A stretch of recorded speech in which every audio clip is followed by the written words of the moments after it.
Over all the earth you reign on high, every mountain stream, every sunset sky. But my one request, Lord, my only aim, is that you reign in me again. Lord, reign in me, reign in your power over all my dreams. In my darkest hour you are the Lord of all I have. So won't you reign in me again? Over every thought, over every word, may my life reflect the beauty of my Lord. 'Cause you mean more to me than any earthly thing. So won't you reign in me again? Lord, reign in me, reign in your power over all my dreams.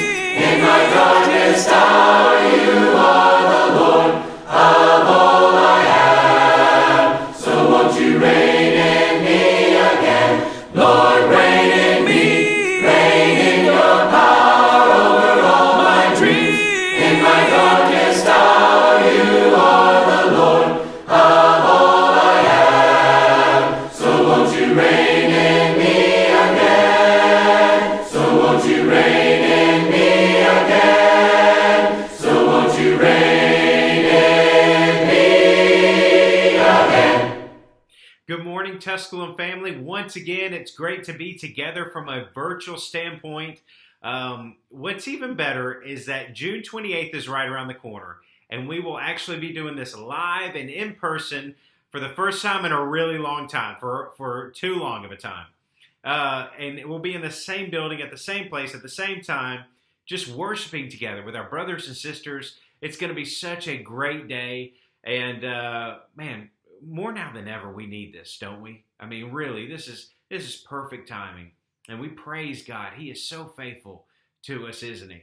We cannot wait for that to happen. All the stats continue to move in a positive direction. We're continuing to pray about that. Things may look a little bit different than it did, pre-COVID, but we can't wait to be together again really soon. Today, Steve's going to continue on with the same theme that we did last week, but today he's going to be talking about the dropout track. Now, unfortunately, sometimes in life, people just get to a point where they say, you know what? I quit. I'm out. And today we're going to be talking about that dropout track and why some people decide to just drop out. Why some people decide to drop out of church. You see them there for a period of time, and for whatever reason, you no longer see them there. Some people decide to drop out of relationships or their marriage. Some people decide to say, you know what? I quit. I'm dropping out of my job. Unfortunately, as sad as this is, some people decide to drop out of life by their own doing. So today we're going to be talking about the responsibility of the church, the responsibility that we have to each other, to believers, to non-believers, to try to help each other and to prevent these types of cycles from happening. And we have to be ministering to one another. We have to be intentional. We have to be in each other's lives.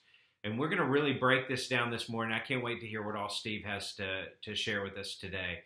Before we go any further, let's just, thank you so much for sticking with us. Thank you so much for worshiping with us, for bearing with us during this time. It's been a challenging time, but we are all in it together. And, God, like I said earlier, he is just so faithful. He is so good, and he's so deserving and worthy of our worship. So today, let's just give him our all. No matter what you have going on in your life right now, let's just turn it over to him and let's worship. Thank you so much.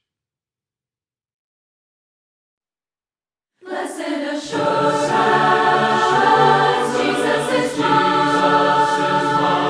Oh, what a foretaste of glory divine, heir of salvation, purchase of God, we're born of His Spirit, washed in His blood. This is my story. This is my song. I'm praising my Savior all the day long.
10,000 reasons for my heart to find.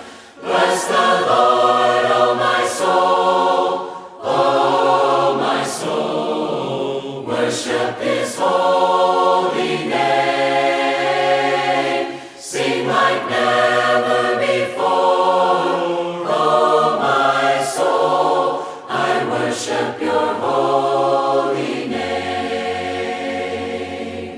And on that day when my strength is failing, the end draws near and my time has come, still my soul will sing your praise unending. 10,000 years and then forevermore. Bless the Lord, oh my soul, worship His holy name. Sing like never before, oh my soul, I worship your holy name. Bless the Lord, oh my soul, worship His holy name. Sing like never before, oh my soul, I worship your holy name. I worship your holy name. I worship your holy name.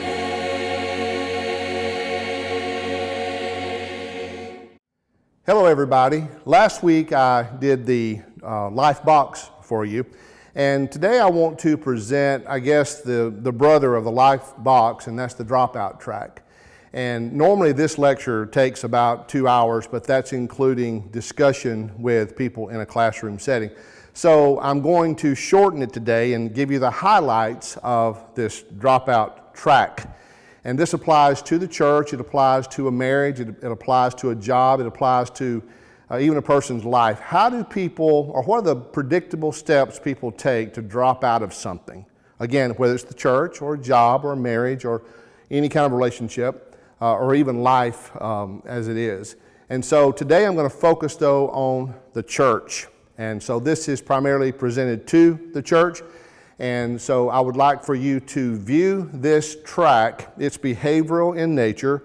It's the psychological and theological things going on in people's minds that lead them to a dropout in their life. And so you can apply this wherever you are on this thing in whatever part of your life. But again, this is primarily relating to the church. So let's go ahead and look at it. You see the screen here, the dropout track, and you see the word private, and that means that it's happening, these behaviors are happening in someone's private world. A lot of times we don't realize what people are going through in their private world, but we see what's going on in their mind and in their heart by how they behave. And so the first thing to think of is this cluster of anxiety-provoking events. Remember last week in the life box, I talked about anxiety and how it's the first and the last human emotion, psychologists say. And so this is happening in a person's private world as they are considering constantly, do I stay or do I go?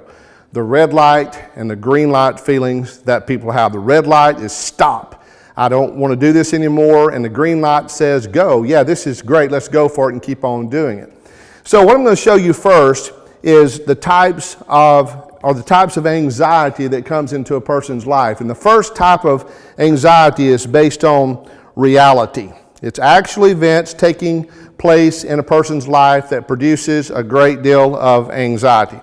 It's not in a person's imagination. You could take a video camera and walk around with it and video a person's life, and you can see 24 hours a day, 24/7, what they're going through in all of their relationships, whether, again, it be in the church, on a job, in a marriage, or in a friendship, or even on a sports team.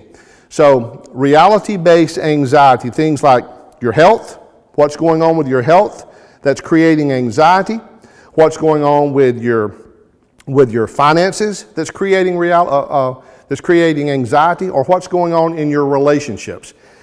Every problem that people have in their lives they fall under one of those three umbrellas: your health, your finances, and your relationships. And some people are experiencing reality-based anxiety in all three of those. They have health issues, they have money issues, and they have relationship issues that are causing anxiety. So that's the first type of anxiety. And the second type of anxiety that start people on the dropout track is moral anxiety. Moral anxiety. And moral anxiety produces guilt privately, and it produces shame publicly. It could be something like lying or stealing or cheating. Again, it's going on in a person's private world. If you're lying and stealing and cheating, probably nobody knows about it but you. And you might be living a two-phased hypocritical lifestyle, and there are some moral issues in your life that are just not working out for you because it's creating a ton of anxiety in your life. It might be sexual immorality, a lot of that going on nowadays, fornication, adultery, pornography, homosexuality. Any kind of illicit sexual behavior can create a great deal of anxiety, especially if you call yourself a Christian and you're trying to live the Christian life, but you know behind the scenes, maybe you sing during worship, maybe you preach, maybe you teach, maybe you're involved in some ministry, but you know in your private world there's some immoral things going on, and it's creating a great deal of anxiety in your life.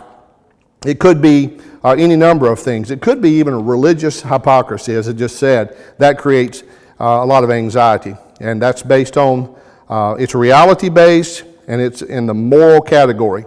Any immoral behavior that you might be involved in, and you know what's right and you know what's wrong. And of course, for a Christian, what's right and what's wrong is based on what God says is right and wrong, not what the world says is right and wrong. So you're constantly battling the world, 1 foot in the world and 1 foot in the church.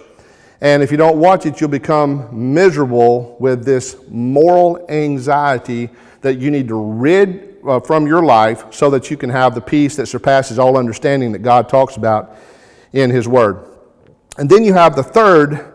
I didn't put the moral up there. There's the moral word. I'm sorry, I thought I put that up there. Then you have the third, which is the neurotic anxiety. And this is a little bit more complex than the other two a little bit.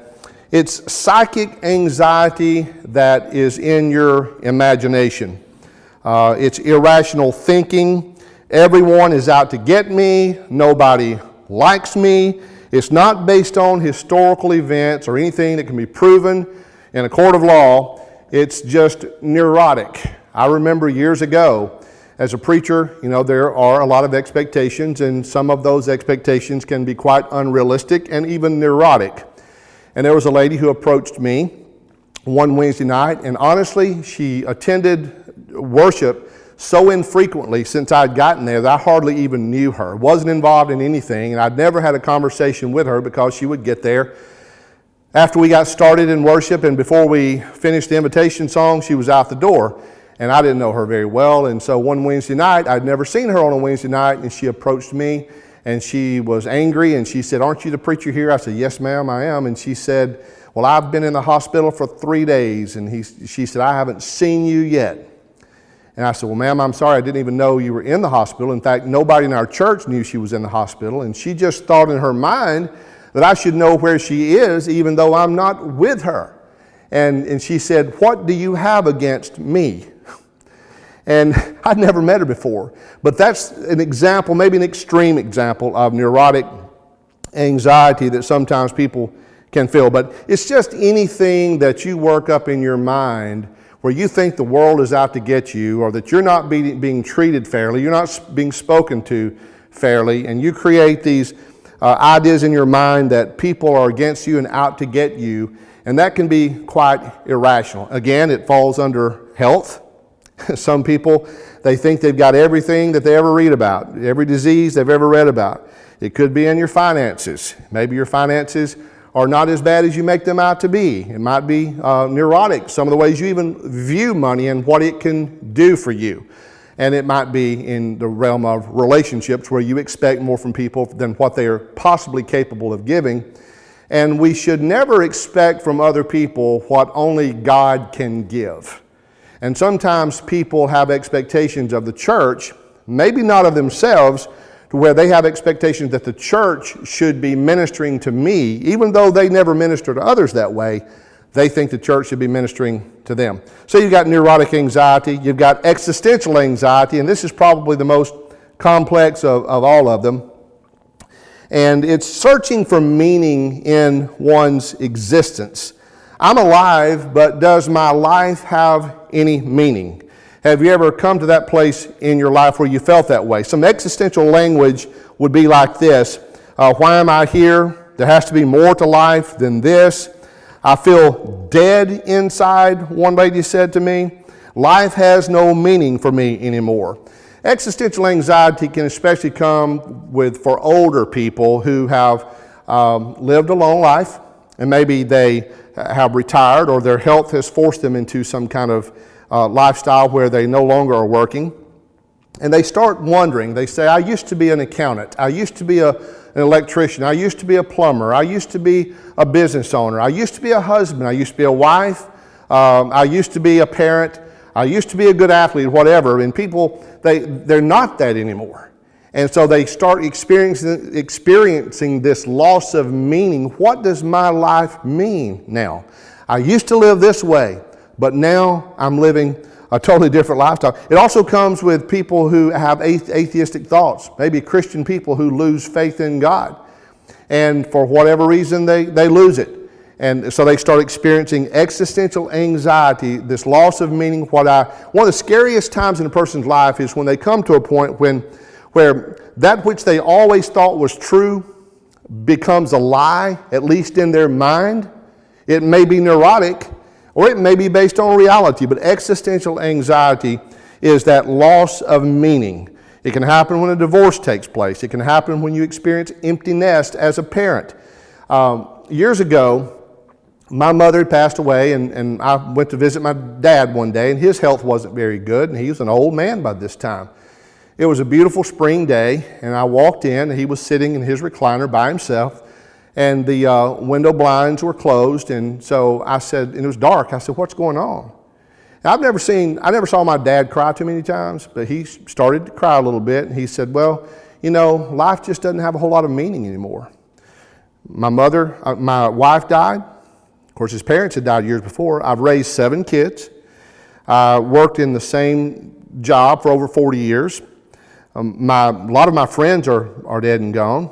My health is so bad that it's hard for me to even get up and walk from here to the bathroom and back without being completely out of breath because of emphysema and congestive heart failure and some other things. He said, I just don't know if my life has any meaning and any purpose anymore. That's existential anxiety that can happen in an older person, or it can happen a middle-aged person. It can happen in a young person. A person's loss of health can create a lot of existential anxiety, even as a young person. I know someone who's extremely vibrant, a black belt in karate, and he was a master at I think it was Taekwondo, and that might be different from karate. I don't know all the verbiage there. But he was a teacher and a master. He went over to Korea or somewhere and learned from the masters.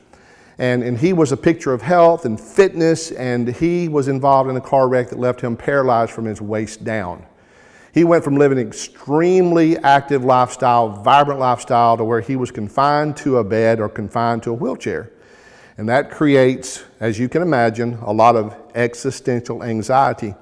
And that may be another extreme case, but people in churches are dealing with all kinds of issues, existential issues, that make them wonder, do I even want to be here? Do I want to be in this church? Do I want to be in this marriage? Do I want to be in this job? And if you're working a job every day that you hate, it creates a lot of loss of meaning. And then the sources of anxiety on the other side of the page here. The first is intra-family. And this is problems within the walls of one's own home, but as in the context I'm using it today, within the walls of the church building, because that's where the majority of churches meet together on a regular basis. It could be a problem in your marriage, it could be a problem with your kids, again, but we're talking about the walls of your life, wherever you're living, specifically in the church. And it could be any number of things. But let's say in the home situation, marriage is tough. You may have problems with your kids. You might have problems with your in-laws. Studies have shown that 95% of the time when people drop out of a church, the intra-family issues have more to do with it than what's taking place at the church. When people leave a church, we often guess as to why they leave. Well, a study of 13,000 church members several years ago, you can read about it in the book, The Bored and Apathetic Church Member. They discovered that 95% of the time when people leave a church and church members guess why they left, like, well, the preacher made them mad or the leaders made them mad, 95% of the time when we guess why people leave the church, we guess wrong. And 95% of the time, the intra-family issues are the big issues that they're dealing with. Then we move to the next one, which is the inter-family. This is when you really get into problems in the church, a lot of hurt feelings and personality conflicts. It's hard to think about it, but it happens, unfortunately, where families can sometimes have problems with one another, church families included. Church members within a church family can have problems with one another. The Hatfields and the McCoy syndrome and maybe friends at church not getting along. You think of all these churches, church buildings that dot the highways in all these urban and rural areas all over the country, especially in the South. You wonder, why are there 15 churches in a 3-mile stretch on this country highway? Well, if you were to do the research, the history on it, you'd probably find that a lot of those churches became splits off of splits off of splits off of splits, where people just didn't get along with one another. And Paul warned about this in Galatians 5:15, but if you bite and devour one another, be careful lest you be consumed by one another. And that's interpersonal anxiety. And then the third one is church leaders. Church leaders. I'm not sure if I'm getting these on the screen exactly where they, in a timely way, because my clicker's not working exactly like I think it should. A lot of times people's problems get focused on church leaders. It could be any number of things. It could be doctrinal, where people might say, I don't agree with the doctrinal stances of the church leaders, whether it's the church shepherds, preachers, or whatever, Bible class teachers. It might be in the decisions that leaders in the church make, where someone just doesn't feel comfortable worshiping and being led by a group of leaders who lead that way, or believe what they believe. So that can cause people to drop out of a church. And then you've got overworked. Well, my clicker's just not working here right, but we'll get it right here in a second. Sometimes people experience a burnout or just being overworked. Too much, too soon for too long, with no reward or feelings of appreciation. People get bombarded with responsibilities at work and at home and at church. There was a lady years ago in a church where I preached, where we recognized her one Sunday because she had taught children's Bible classes every quarter consistently for 20 years. 4 quarters a year for 20 years. She taught children's Bible classes. And the shepherds of the church gave her a plaque, a recognition for her service to our children. And I sensed through her body language that there was some pain there. I went up to her afterwards and said, how do you feel about this award? She said, it only makes me feel more anxious. I said, about what? She said, I've been wanting to take a break for years, but people have bragged about my service and my commitment, my dedication for all these years. And I felt like I would be failing the church if I were to take 1 quarter off. So sometimes we can push people into burnout and overwork, when I've seen it many times through the years, people who were extremely active in the church, And other people sat around and watched them act and watched them do everything. Yeah, it was getting done, but it was only getting done by a few people. And those few people who do it and do all the work, they're the ones that oftentimes get burned out because of being overworked. And I found also that people who work so hard and get involved in everything in the church, those people typically are extremely involved in their family, hardworking in their family, hardworking in their job, hardworking in their community. And so they just get overworked and get burned out. And I have seen people who were extremely active servants in the church experience burnout and drop out of the church. And so we need to be encouraging one another in situations like that. And so then you come to the cry for help. Okay, so you have these types of anxiety. You have the sources of anxiety. It's based on the clusters of anxiety-provoking events that typically take place over a 3-month to 12-month period. And it creates this cluster of anxiety-provoking events. It typically takes between 6 months and 2 years for a person to fully go down this track to where they would drop out. Again, we're talking about the church, but that could be your job. It could be a lot of other things too. And so what happens when there's enough anxiety that comes into a person's life, the different types and the different sources, that they begin to cry for help. This is the early warning signal that there's potential danger. It's almost always indirect. First it's verbal, then it becomes behavioral. I hear cries for help just about every Sunday at church, and here are some that I've written down that I've heard over the last, year or two. I'm not sure I can do this job anymore. That typically happens in the foyer of the church building or in the hallways or outside the church building. Sometimes it happens after a Bible class. People will say things like that to me. This is the most insensitive church I've ever been in. One lady told me that, and after I talked to it was a man, and I talked to him later on, and it turned out that his issues, his anxiety-provoking events, had more to do with what was going on in his home and his job than the church. But he was blaming his pain on the church because he felt like if anybody should help me, it's the church. So oftentimes a person's pain in their life, home, work, wherever, health, finances, it gets focused on the church. The church is the one place that should be helping me, and oftentimes the church doesn't even know this person is going through this pain. Pray for me and my husband. That's a cry for help. It's indirect. She didn't tell me what's going on with her and her husband. It's just an indirect cry for help. And when people say things like this to me, I want to do the Paul Harvey thing and get the rest of the story. Hey, you said that, you pray for you and your husband. If you don't want to talk about that, that's fine, but if you'd like to get together with me, or would you and your husband get together with me and my wife, and we could just talk about this and do some, maybe some counseling. And that's the cry for help that has to be heard and has to be responded to. One lady said, you have to be dead to get some attention at this church. I'm not sure I like what's going on at this church. I've never been asked to do anything at this place. I don't want to leave this church, but I'm tired. I don't feel like I'm respected around here. People go forward sometimes during the invitation. Preacher preaches the sermon. We have an invitation song. Someone walks forward. That doesn't happen a whole lot anymore at most churches. There was a time in the history of our country where that happened quite frequently, but it doesn't happen near as much. But it takes a lot of courage, a lot of boldness, and oftentimes a lot of pain for someone to stand up at our place in front of 500-600 people and walk forward and say, I'm struggling in my life. And that's a pretty direct cry for help right there. And that's when the church needs to step in and help as much as possible.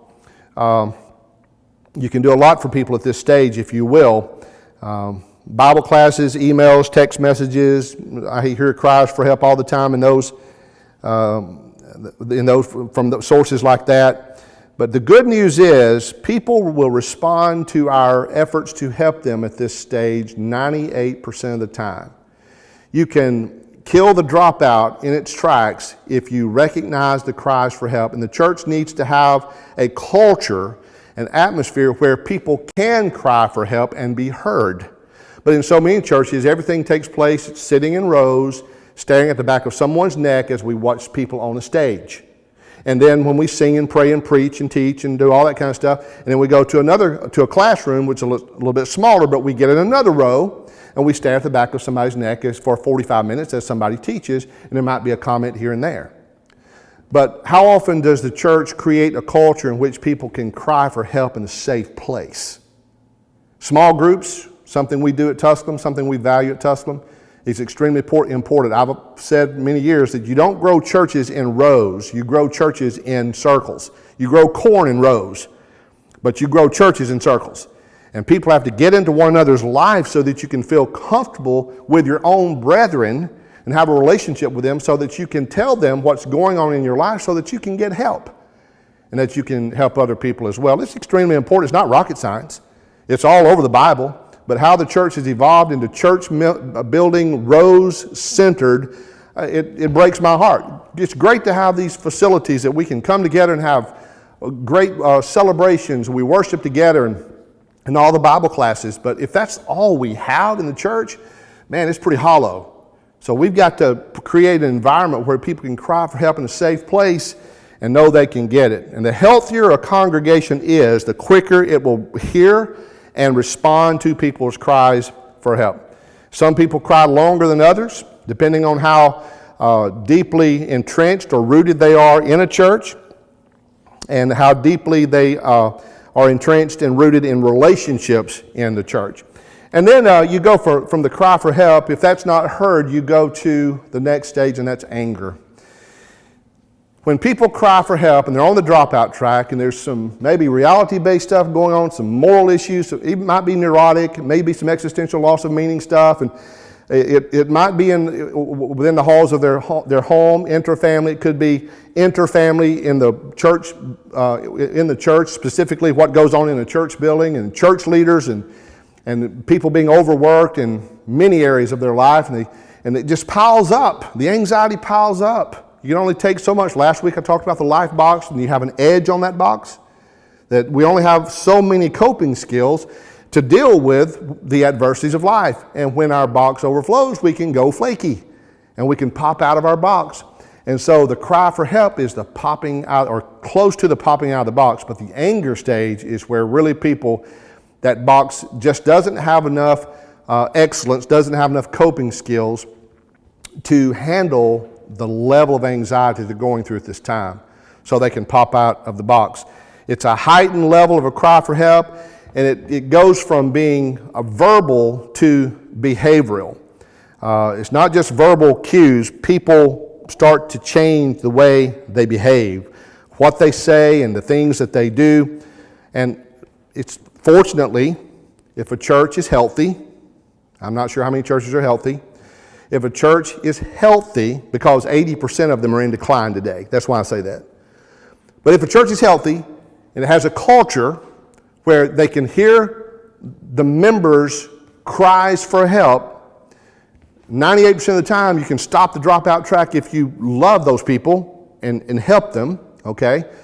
But if it gets to the anger stage, we still have about an 80% chance, based on the research, we have about an 80% chance of salvaging or retaining people even after they hit the anger stage. But if you don't hear the cries for help, you're never going to hear what people say or what they do or see what people do in the anger stage. People have reasons for making behavior changes. The church didn't hear their cries for help. It might be a lot of different things. But I'm going to show you a couple of tracks they go down. The first one is called the helplessness track, and this about 66 to 67%, based on research, these numbers are not exact, about 66 to 67% of all people in the world are what could be labeled as skunks. That's neither bad nor good. They're just very outward blame oriented, okay? They feel helpless. Helplessness and hopelessness are the two most debilitating emotions that you can experience. And during this COVID-19 thing, maybe a lot of people feel helpless, a lot of people feel hopeless. And so they start to exhibit some skunky behaviors. And when that happens, it can be interesting to watch, to say the least, it depends on who the person is. But But skunks, and I say that with all affection, I'm a skunk. I'm more likely to tell you how I feel, okay? I will get into the other folks here in just a little while, personality profile. But skunks can oftentimes feel like no one can help. And if they could help, they would have already done that. And so skunks can start to spank their environment. Have you ever come upon a skunk? Have you ever been sprayed by a skunk? If you scare the skunk, make the skunk mad. That happened to me one time on a golf course. I got the bright idea. A skunk walked out in the fairway, and I took out a 7-iron and flung it at the skunk. And then I got too close to retrieve my club, and so he didn't hit me directly, but he sprayed all over the ground around me, and my golf club was never the same again. And I just left it laying out there in that fairway, and probably still there this day, because I don't think anybody want to pick it up.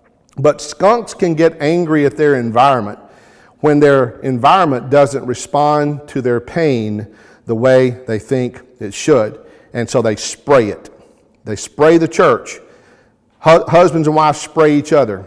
Mamas and daddies spray the kids. Skunk kids spray mama and daddy. You have never seen a fight like a fight where there's a family full of skunks. Now, skunks have some very wonderful qualities. But when they're hurting, when they're in pain or they're in fear or anxiety, their behavior can be quite difficult to deal with. And they can be overly critical, overly aggressive. You uncork the pain, and the ultimate extreme in society of a skunk is homicide. These are the people who walk into shopping centers and schools and at work and pull out a gun, they shoot people. Those are the extreme cases of skunky behavior. Okay, so then we go to the next side, and you have what's called the turtles. About 33 to 34% of society, not just in churches, but about 33 to 34% of all people are called turtles by those who did the research in this particular area. Turtles can often, they go into their shell. Where the skunk will spray the environment, turtles will go into their shell and it's self-blame. They start blaming themselves for all their problems in life. Where the skunk might say, you're the problem, this church is the problem, that boss is the problem, that coach is the problem, my wife is the problem, my kids are the problem, the parents are the problem. Everybody's the problem. They have a hard time seeing themselves sometimes. But the turtles typically develop unhealthy ideas about themselves. And the ultimate behavior extreme for a turtle, you can guess it, is suicide. And so these people are incapable or feel incapable of generating any inner motivation. They have this attitude that there's nothing I can do. I'm unhappy at this church. I'm unhappy in this marriage, but there's nothing I can do about it.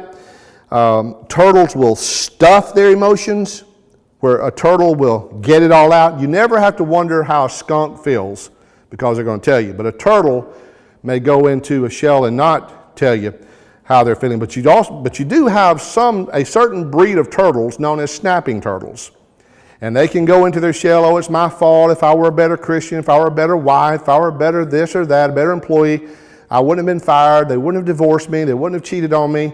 On and on and on. But then they can, at just the right time, can snap you and say, "But if you had done this or that, then I wouldn't feel this way." So you have that breed of snapping turtles.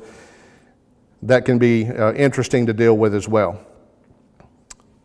The studies show that the typical person can stuff their emotions, and that's what turtles do, can stuff their emotions for about 15 to 20 years. But understand this, anger that's buried, and people bury anger all the time, anger that's buried is always buried alive. And at some point in time, it's going to come out. In some way, it may be to drop out of the church, drop out of a marriage, quit a job, leave the family, whatever, you name it. You're watching this, only you know if you're a skunk or a turtle. Being a skunk or turtle is neither good nor bad. You just need to understand your weaknesses and your strengths. You need to refine all of that, where your personality is.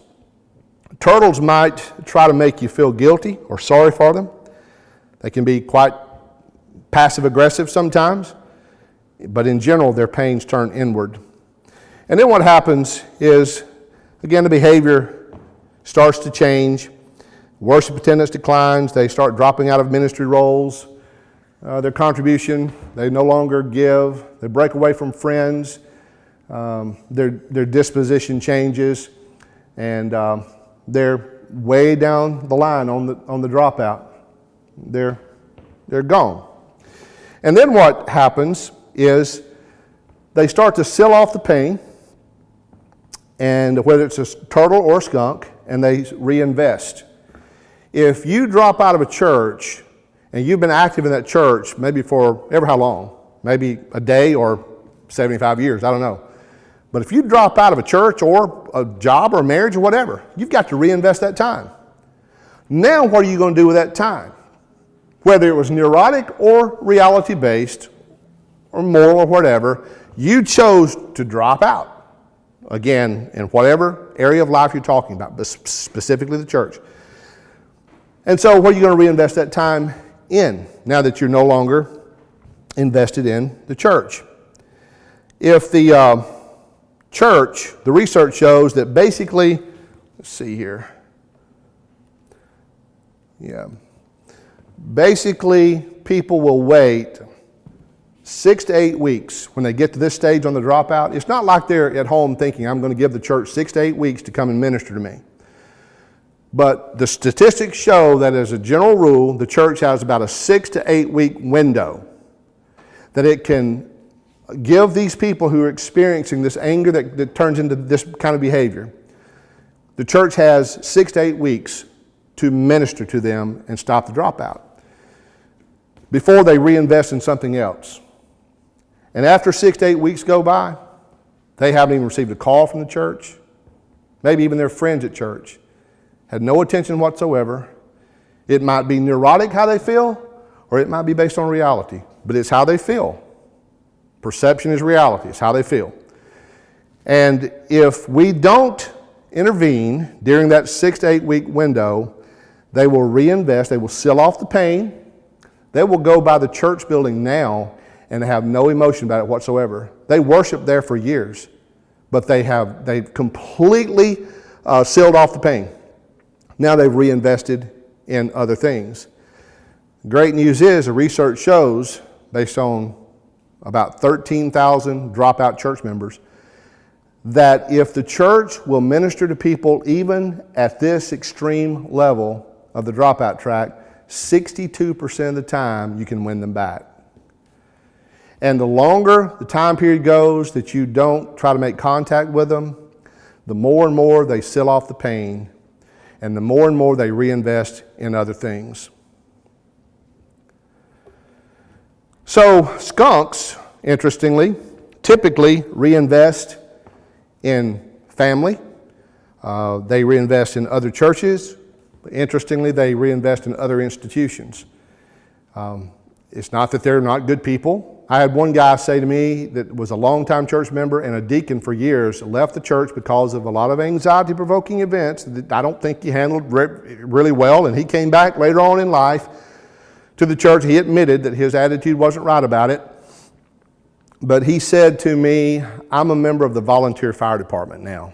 Where I used to invest my time in the church, I'm a member of the volunteer fire department. He said, now I'm a part of an organization that really cares about people. That's what you call gotcha in the name of Jesus.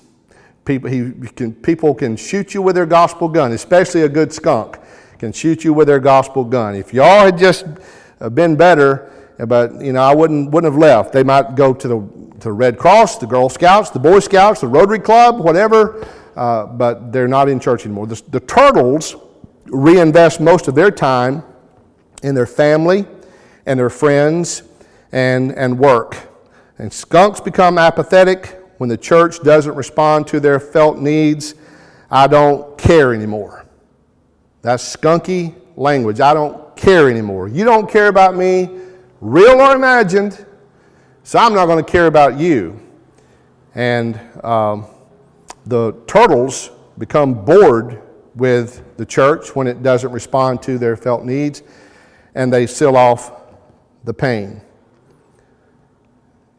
So the skunk becomes very apathetic. I don't know and I don't care. And the turtle, I'm bored with it all. I am my own problem. It's not the church's fault unless they're a snapping turtle. But if the church had done this, and they just go into a sense of boredom about church. So it just depends on how healthy your church is as to how you respond to people, how well you know each other. Again, the culture you've created in your church, is it people-centered or is it just fighting-centered over doctrine stuff all the time? Is it Christ-centered or is it subject-centered? Is it brotherhood issue-centered? Is it God-centered? Is it Jesus-centered? Is it Holy Spirit-centered? Are we centering on the Father, Son, and Holy Spirit and the people that He loves, which is the whole world? And so are we, as the church, can we understand how this works? We can't unless we're in one another's lives. We can't keep coming to these church buildings and sitting in these rows in a big room than a small room and say a few pleasantries and go eat lunch together every now and then on a Sunday afternoon and expect the church to grow and expect people to stay actively involved in it. Many churches offer nothing more than what the world already offers to them. So are we going to be that one another people that we read about in the Bible? We talk about going back and being what they were in the Bible. Well, when are we going to do that? The person who says we have restored New Testament Christianity today, I don't know how you say that with a straight face. Doctrinally, okay, you might have a point there. That's debatable for some people. But when it comes to how the church should act and love God and love others, love the Lord your God with all your heart, soul, mind, and strength, and love your neighbors yourself. On these two commands hang all the law and the prophets. If you're not doing well in those two areas, the rest of them don't matter a whole lot. So, how much do you care? We've gotten so bogged down in making a living that we have forgotten to make a life. And we become just like the world. We're told to not be conformed to the world, but be transformed from the world. Romans 12, 1 and 2. And until the church starts having a greater influence on the world than the world's having on the church, we're going to continue to see people go through these dropout tracks in every area of their life. So you can ignore stuff like this based on years of research with people who have actually dropped out of life, out of churches, out of marriages, out of jobs. We can ignore it and just keep on going through the motions, checking off each box and act of worship while people are losing their emotional well-being, their spiritual well-being, people's lives falling apart because we as the church are not being as God-centered and as people-centered as we should be. I challenge you today to digest this, watch it over and over and over. I can send you all my notes. I didn't give you everything I've got. I've been presenting this for a long time to churches all over the country. And I can send it to you. You can study it. Call me. Come by and talk to me about this. I'm calling for the church to have revival. Calling for the church to be what it says it is. A family of God. The body of Christ. And we have great responsibilities as the church, and we have great privileges as the church.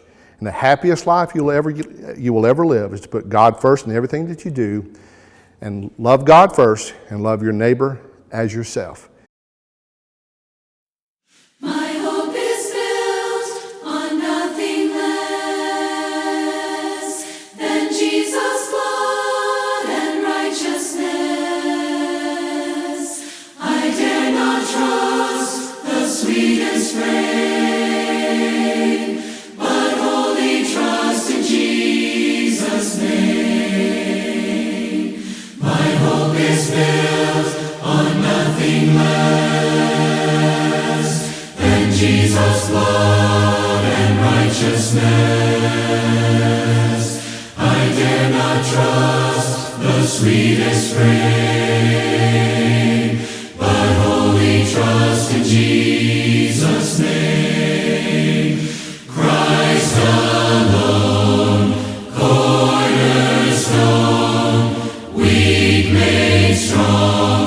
the Savior's love through the storm.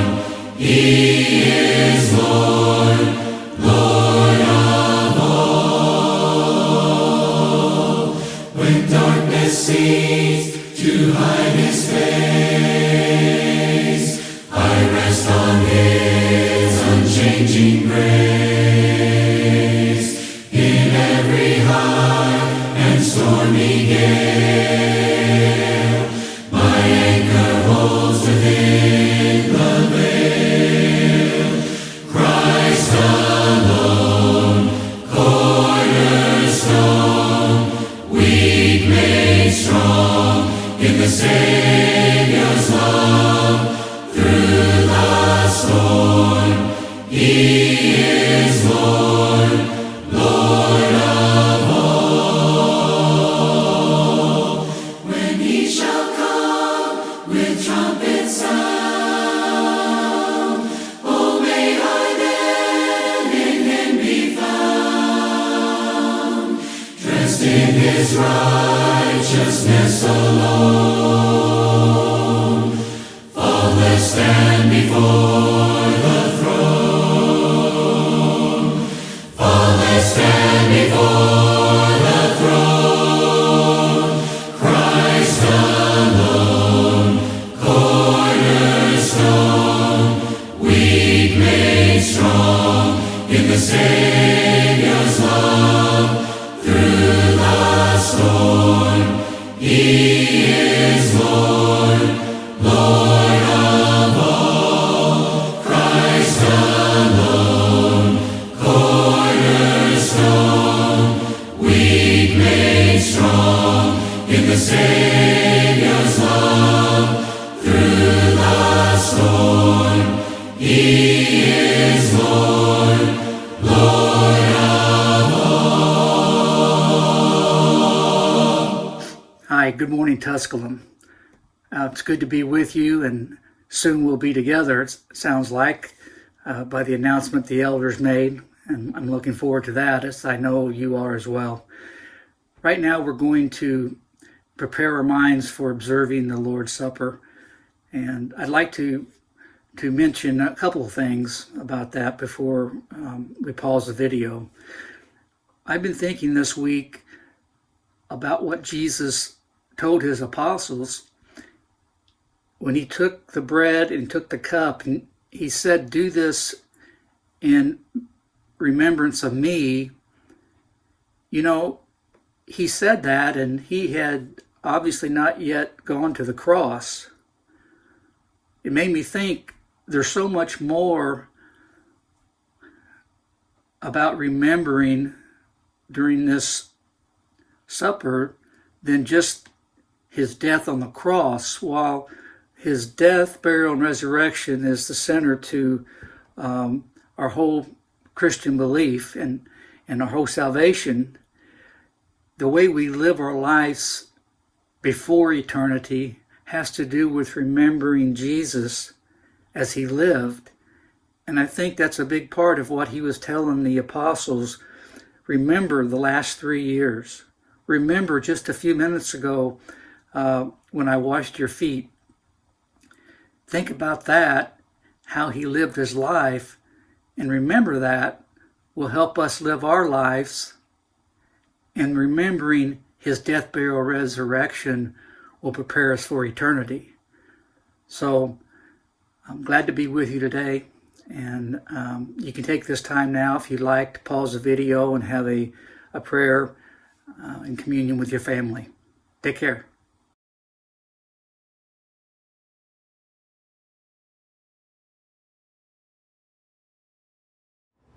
Hi, Tusculum family. Wow, can you believe it's almost July? Half the year gone by, and what a half it's been. Who would have thought in January we would have had tornadoes and then a pandemic, and now racial unrest and protests and riots. So I know that I, along with all of you, are looking forward to a better half of 2020 going forward into next year. I wanted to remind you of our tentative date for June the 28th to reopen our public assembly. I'm looking forward to that, and I hope you guys are too. And there's a passage that I really love to focus on, usually at the end of the year. Typically between Christmas and the New Year, I tend to do a lot of reflection and planning for the following year. And I always find myself in Philippians chapter 3. So I'd like to read for you here Philippians 3:13 and 14. Paul says, "Brothers, I do not consider that I have made it my own, but one thing I do, forgetting what lies behind and straining forward to what lies ahead, I press on toward the goal for the prize of the upward call of God in Christ Jesus." I hope that we as a church can really take Paul at his word and do that in the second half of this year. You know, the great thing about God and Jesus and the Holy Spirit is that they continue to provide us with hope. Whether we're going through storms or pestilence or hatred and unrest, they give us the hope of us all being together and being in one place and being in a place of love and finding fulfillment. So I'm excited about that. I hope you are too. Please continue to be praying for our church, for our country, its leaders, and for all who are making critical decisions about a path forward as we move into the rest of this year. Thanks.